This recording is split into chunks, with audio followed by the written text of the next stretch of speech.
And I've had some good news here recently. I've discovered a publisher. Now it's still a bit early, but keep your fingers crossed for me. This is first part of my manuscript, and you're not going to hear a lot of science fiction in this because I chose to go with the human interaction part, because you got to write about the humans in the story because people can't relate to it. You know, it's just all science, but let's see what you think.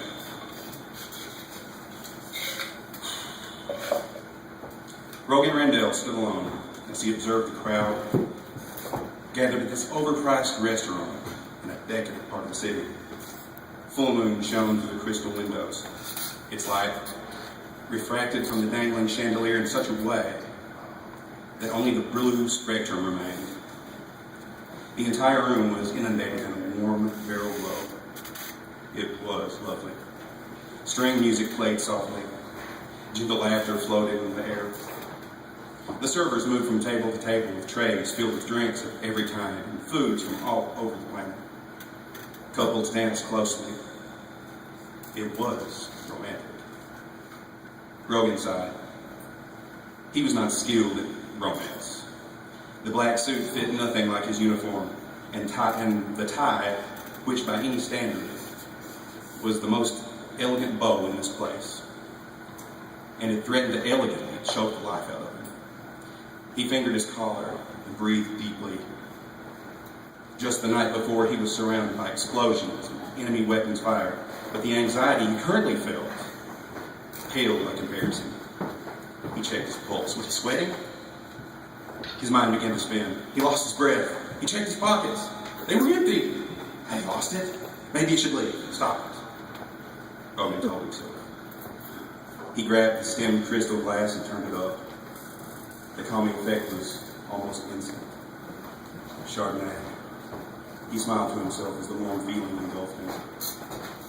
Chardonnay. He thought of her, and the anxiety passed. The taste of her lips. Chardonnay.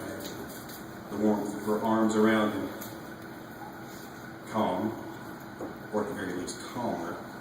He checked the time. He shook his head. It was about 15 minutes past the agreed upon time for this date. Eliza had her own timekeeping method.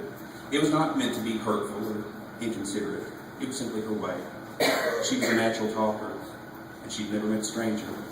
All the traits she had gotten from her father. He had made peace with this trait years ago. It was one of the many things he loved about her. In fact, he loved everything about her. The little Mona Lisa smile when she was being mischievous. The way she smiled with her whole face when she was happy, with those wonderful tiny wrinkles around her eyes and mouth. The intensity in those cobalt eyes when they made love. Even the way her platinum hair kind of did its own thing when they woke up together. Hey, he was like a lonely guy. I thought I snapped him from his reverie. Well, my date stood me up, but if you're not doing anything, I think I'll trade her in for you. He paused for a moment as he pulled out her seat. She was wearing a form-fitting purple and black dress that hugged her form in all the right places, with heels so high that she could actually look him eye to eye for a change. How fortunate for me, she Mona Lisa, kissing him before she moved to sit down. He placed his hands on her shoulders, pulled her to him, and kissed her deeply, pressing his body to hers. She was taken aback. Wow, she said, voice shaking. You want to get out of here? Of course. But I'm going to talk first. He smiled. You kiss me like that, and then you want to talk. Her face flushed. Buster, you better have something monumental to say. Otherwise, I'm going to start tearing your clothes off right here in front of all these rich people. She sat down. Wine? She offered. Something tells me I better have two. Did something happen? You're later than usual. Not really. There was a young woman outside next to her. She was crying. I'm still not entirely sure why. It was definitely bad news, though. She seemed to need a shoulder. I waited with her for a cab.